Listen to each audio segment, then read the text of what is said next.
नमस्कार। आज हम एक बहुत ही गहरे विषय पर बात करने वाले हैं।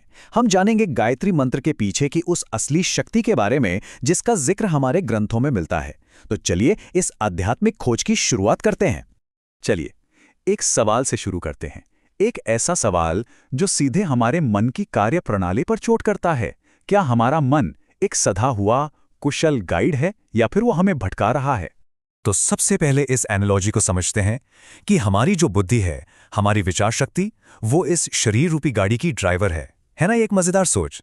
जरा सोच कर देखिए, एक ड्राइवर की तरह हमारी बुद्धि भी तो यही कर रही है ना? लगातार देख रही है, सुन रही है, महसूस कर रही है। ये सब एक साथ हो रहा है और जिंदगी के इस सफर पर बने रहने के लिए सही फैसले लेना कितना जरूरी है। ठीक है, तो अगर बुद्धि ड्राइवर है तो एक सवाल तो मन में आता ही है, इसको मार्गदर्शन, इसको प्रेरणा कहाँ से मिलती है? एक अच्छा ड्राइवर बनने की ये जो ट्रेनिंग है वो आखिर आती कहाँ से है? ये बहुत जरूरी सवाल है और जानते हैं इसका जवाब हमें सीधे गायत्री मंत्र के केंद्र तक ले जाता है। एक ऐसा साधन जो मन की भटकन और उलझन को दूर करने के लिए ही बना है। तो गायत्री क्या है?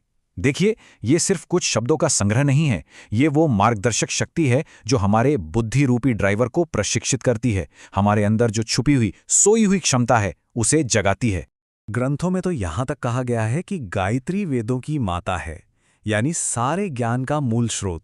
इससे बड़ा कोई जप नहीं है। ये बात इस मंत्र के गहरे महत्व को साफ करती है। तो सवाल ये है कि ये शक्ति काम कैसे करती है? और मजे की बात यह है कि ये कोई बाहर से आने वाली शक्ति नहीं है जिसे हम हासिल करते हैं। नहीं, ये तो कुछ ऐसा है जिसे हम अपने अंदर से ही खोलते हैं, अनलॉक करते हैं। योगी याज्ञवल्क्य ने इसे समझाने के लिए एक बहुत ही कमाल की मिसाल दी है। सोचिए, घी गाय के पूरे शरीर में होता है, लेकिन जब तक उसे निकाला ना जाए वो किसी काम का नहीं। ठीक उसी तरह हमारे अंदर की दैवीय शक्ति भी तब तक निष्क्रिय रहती है जब तक उसे गायत्री जैसे अभ्यास से सक्रिय ना किया जाए। और इसी बात को एक छोटी सी कहानी से और अच्छे से समझते हैं। किसान के पास सही चीजें तो थीं, लेकिन सही प्रक्रिया के बिना वो बेकार थीं। ये एक बहुत बड़ी याद दिलाने वाली बात है कि सिर्फ किसी चीज का होना ही काफी नहीं है, उसे सही तरीके से सक्रिय करना भी जरूरी है। अब यहाँ पे एक बहुत ही स्वाभाविक सवाल उठता है ना, कि भाई अगर ये मंत्र इतना ही शक्तिशाली है तो जो भी इसका जाप करता है उस पर चमत्कारी असर क्यों नहीं दिखता? इसका जवाब दो चीजों में छिपा है, दो चाबियों में। सिर्फ शब्दों को रटना या दोहराना काफी नहीं है। असली शक्ति को खोलने के लिए अभ्यास के साथ साथ उसकी गहरी समझ भी होनी चाहिए। एक के बिना दूसरा अधूरा है। और इस मंत्र की अहमियत को बस इसी बात से समझ सकते हैं कि गायत्री का सही समझ के साथ जाप करना 3 महान वेदों, ऋग्वेद, यजुर्वेद और सामवेद के अध्ययन के बराबर आध्यात्मिक लाभ दे सकता है। यह सिर्फ एक मंत्र नहीं, ये तो पूरे ज्ञान का सार है। चलिए अब एक कहानी सुनते हैं जो इस पूरी बातचीत का निचोड़ है। एक ऐसी कहानी जो सिर्फ शब्दों को दोहराने और सच्ची जीती जागती शक्ति के बीच का फर्क बिल्कुल साफ कर देती है। कहानी शुरू होती है एक ब्राह्मण से। उन्होंने अपनी पूरी जिंदगी गायत्री मंत्र के जाप में लगा दी थी और वो गंगा के किनारे एक ऊंची जगह पर बैठे थे। तभी एक बहुत ही मामूली सी घटना होती है।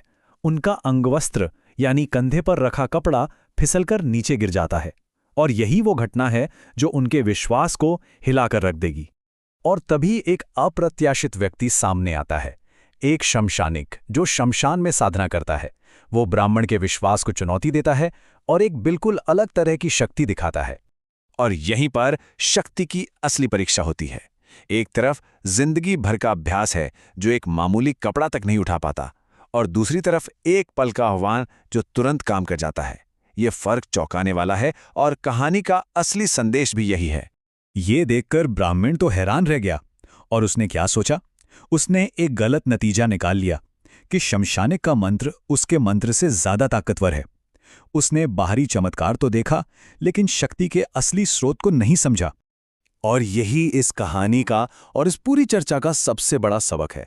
मंत्र की असली शक्ति शब्दों में नहीं, बल्कि उस आंतरिक जागरण में है जो वो पैदा करता है। ये बाहरी पाठ और अंदरूनी अनुभव के बीच का फर्क है। तो आखिर में हम इसी गहरे सवाल पर आकर रुकते हैं। किसी भी क्षेत्र में सिर्फ शब्दों को कह देना और असल में उनकी शक्ति को जानने में क्या फर्क है? ये एक ऐसा विचार है जो अभ्यास और समझ के मायने ही बदल सकता है।